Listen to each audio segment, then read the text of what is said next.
నవాబ్పేటలో అతి దారుణంగా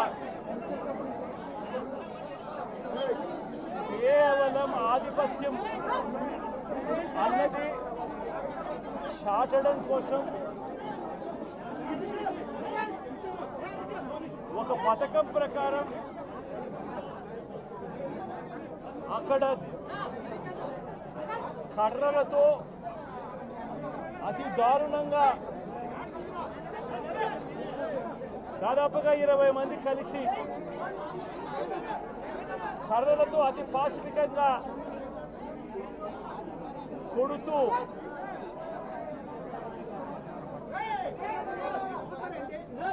చివరికి హాస్పిటలైజ్ అయి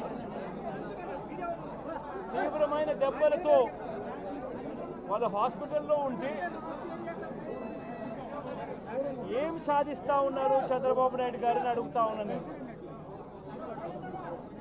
మీరు చేసే ఈ కిరాతకాలు, ఈ దారుణాలు వాళ్ళ ప్రజలు ఏమన్నా భయపడతారు అనుకుంటున్నారా? ఎవరు భయపడరు. ఇది ఇంకా కోపంగా మారుతుంది. ఇది ఇంకా కోపంగా మారి చంద్రబాబు నాయుడు గారిని, తెలుగుదేశం పార్టీని రెండింటినీ కూడా బంగాళాఖాతంలో కలిపే పరిస్థితులు కూడా దారితీస్తాయి.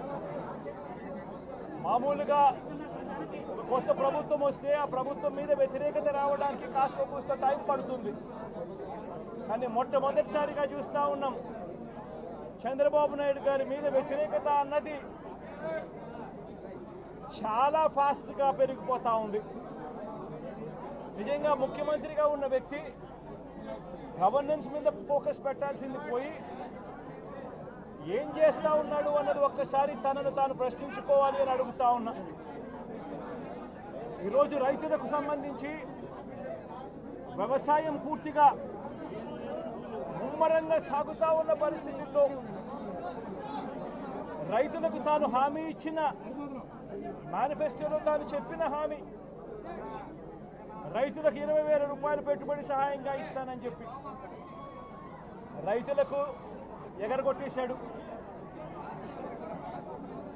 ఇవ్వాల్సిన రైతు భరోసా సొమ్మును కూడా ఇవ్వకుండా, ఎక్కువ చేసి ఇస్తానన్న రైతు భరోసా సొమ్మును కూడా ఇవ్వకుండా రైతులకు మోసం చేశాడు. పిల్లలు బడులకు పోతా ఉన్నారు. ఎంతమంది పిల్లలు బడులకు పోతా ఉన్నారు అన్నది అందరికీ తెలిసిన లెక్కలే. ప్రతి సచివాలయంలోనూ ఎంప్లాయీస్ ఉన్నారు, మండల ఎడ్యుకేషన్ ఆఫీసర్లు ఉన్నారు. అయినా కూడా తల్లులను మోసం చేస్తూ అమ్మఒడి ఎగరగొట్టేశారు.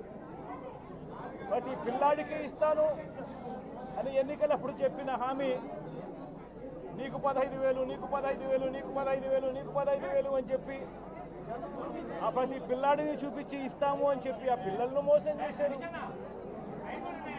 ప్రతి అక్క చెల్లెమ్మలను మోసం చేశారు. తల్లులకు అమ్మఒడి ఇస్తామని తల్లుల దగ్గర నుంచి మొదలెడితే ప్రతి తల్లికి 18 సంవత్సరాలు నిండిన ప్రతి అమ్మాయికి, ప్రతి అక్కకు, ప్రతి చెల్లెమ్మకు నెలకు 1,500 రూపాయలు ఇస్తామని చెప్పి వాళ్ళను మోసం చేశారు. ఈరోజు ఫీజు రీఇంబర్స్మెంట్ తీసుకుంటా ఉన్న పిల్లలు జనవరి, ఫిబ్రవరి, మార్చి క్వార్టర్ ఫీజులు రాలా. ఏప్రిల్, మే, జూన్ ఫీజులు, 2వ క్వార్టర్ కూడా ఫీజులు రాలా. పిల్లలు చదువుకునేదానికి కూడా ఇబ్బంది పడే పరిస్థితిలోకి, ఫీజులు కట్టలేని పరిస్థితిలోకి కాలేజీ యాజమాన్యాలు ఫీజులు అడుగుతా ఉన్న పరిస్థితిని ఈరోజు చూస్తూ ఉన్నాం. పిల్లలకు వసతి దీవెన ఎగరగొట్టేశారు.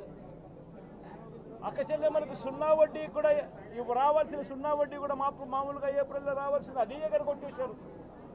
ఇవన్నీ కూడా వైఎస్ఆర్ కాంగ్రెస్ పార్టీ ఉన్నప్పుడు, జగన్ ముఖ్యమంత్రిగా ఉన్నప్పుడు క్రమం తప్పకుండా క్యాలెండర్ ఇచ్చి ప్రతి ఒక్కరిని కూడా ఆదుకుంటూ వస్తూ ఉన్న పరిస్థితి. అమ్మఒడి అయితేనేమి, రైతు భరోసా అయితేనేమి, విద్యా దీవెన అయితేనేమి, వసతి దీవెన అయితేనేమి, 0 వడ్డీ అయితేనేమి, మత్స్యకాల భరోసా అయితేనేమి, ఇవన్నీ కూడా ప్రజలు మాకెందుకు ఇంకా ఇవ్వలేదు అని చెప్పి ప్రజలు అడుగుతూ ఉన్నారు. వారి గురించి పట్టించుకోకుండా, వారికి చేయాల్సిన మంచి గురించి పట్టించుకోకుండా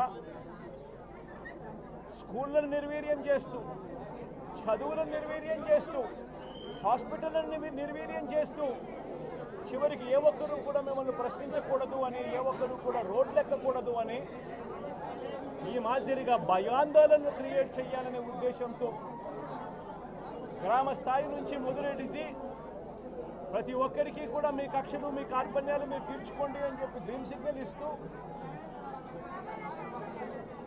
గ్రామ స్థాయి నుంచి ఈ భయానక వాతావరణాన్ని క్రియేట్ చేస్తూ ఉన్నారు. ఆలోచన చేసుకోమని అడుగుతా ఉన్నా, మళ్ళీ చెప్తా ఉన్నా చంద్రబాబు నాయుడు గారికి, మీరు చేస్తూ ఉన్నది తప్పుడు సాంప్రదాయం. ఇది కనుక కొనసాగింది అని అంటే రేపు పొద్దున ఏం జరుగుతుంది అని అంటే, ఈరోజు మీ ప్రభుత్వం ఉంది, చాలా వేగంగా మీ ప్రభుత్వం కూడా తుడిచిపెట్టుకొని పోతుంది. ఆ తర్వాత మళ్ళీ మా ప్రభుత్వం వస్తుంది. ఆ తప్పుడు మా ప్రభుత్వం వచ్చినప్పుడు కార్యకర్తలు నేను వద్దు అని చెప్పినా కూడా వినకుండా ఆ కార్యకర్తలు చంద్రబాబు నాయుడు గారి తెలుగుదేశం పార్టీ వాళ్ళందరికీ కూడా బుద్ధి చెప్పే పరిస్థితి కూడా చంద్రబాబు నాయుడు గారు బీజం వేస్తూ ఉన్నారు. ఈరోజు దయచేసి నేను చంద్రబాబు నాయుడు గారికి చెప్తా ఉన్నా, ఈ తప్పుడు సాంప్రదాయాలను ఇంతటితో ఆపండి. ఈ తప్పుడు సాంప్రదాయాలు పెద్దయ్యాయి, వృక్షాలైనాయి అని అంటే ఆ తర్వాత ఆపడం ఎవరి చేత కాకుండా పోతుంది. ఇప్పటికే లా అండ్ ఆర్డర్ అనేది గాడి తప్పింది. ఇప్పటికే ఏం జరుగుతూ ఉంది అన్నది మీకే తెలియకుండా కూడా జరిగేంత దారుణమైన పరిస్థితిలోకి ఈరోజు లా అండ్ ఆర్డర్ పోతూ ఉంది. ఒక వైఎస్ఆర్సీపీ కార్యకర్తలే కాదు, వైఎస్ఆర్సీపీని అభిమానించే వాళ్ళే కాదు, చివరికి మహిళల మీద కూడా అగత్యాలు పెరిగిపోయినాయి, చిన్నపిల్లల మీద కూడా అగత్యాలు పెరిగిపోయినాయి. ఇష్టం వచ్చినట్టుగా రౌడీజం పెరిగిపోయింది. ఇష్టం వచ్చినట్టుగా ఎవరికి బుద్ధి పుడితే వాళ్ళు చేస్తూ ఉండే కార్యక్రమాలు జరుగుతూ ఉన్నాయి. లా అండ్ ఆర్డర్ పూర్తిగా గాడి తప్పిన పరిస్థితులు కనిపిస్తూ ఉన్నాయి. ఇప్పటికైనా చెప్తా ఉన్నాను, హెచ్చరిస్తూ ఉన్నాం, మరొక్కసారి కూడా చెప్తా ఉన్నాం. శుక్రవారం ఈ మధ్య కాలంలోనే జరిగిన ఇంకొక ఘటనలో ఏకంగా చంపేసిన ఘటన చూసాం నంద్యాలలో. శుక్రవారం నేను అక్కడికి కూడా పోతా ఉన్నాను. ఆ ఘటనను కూడా ఒకసారి రాష్ట్రం దృష్టికి, దేశం దృష్టికి కూడా తీసుకొని పోయే ప్రయత్నంలో భాగంగా అక్కడికి కూడా వెళ్ళి జరిగిన అగాత్యం, జరిగిన అన్యాయం అక్కడ కూడా హైలైట్ చేసే కార్యక్రమం కూడా చేస్తాం. ఖచ్చితంగా హైకోర్టు తలుపులు తడతాం, అవసరమైతే సుప్రీంకోర్టు తలుపులు కూడా తడతాం. ఇప్పటికే ప్రధాన రాజకీయ పక్షాలన్నింటికీ కూడా రాష్ట్రంలో జరుగుతూ ఉన్న అన్యాయాల గురించి వివరించడం జరిగింది. ఇక హైకోర్టు, సుప్రీంకోర్టు గడపలు కూడా గట్టిగా వాళ్ళ తలుపులు కూడా కొట్టే కార్యక్రమాలు గట్టిగా చేస్తాం. రాష్ట్రంలో జరుగుతూ ఉన్న ఈ అన్యాయాలు, ఈ ఆక్రందనల మీద ఎందుకు ప్రెసిడెంట్ రూల్ విధించకూడదు అని చెప్పి కూడా గట్టిగా వాళ్ళని అడిగే కార్యక్రమం కూడా చేస్తాం.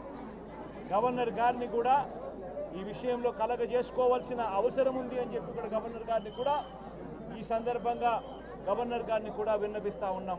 ఇవన్నీ కనీసం మీరన్నా సుప్రీంకోర్టు జడ్జిగా పనిచేశారు, కనీసం మీ సమక్షంలో మీరు ఉండగానే ఇవన్నీ ఈ రాష్ట్రంలో జరుగుతూ ఉన్నాయి. దయచేసి మీరు కూడా కాస్తో కూస్తో చూసేసి ఉన్నట్టుగా పోకుండా మీరు గట్టిగా ఇన్వాల్వ్ కమ్మని చెప్పి గవర్నర్ గారిని కూడా ఈ సందర్భంగా విజ్ఞప్తి చేస్తూ ఉన్నారు.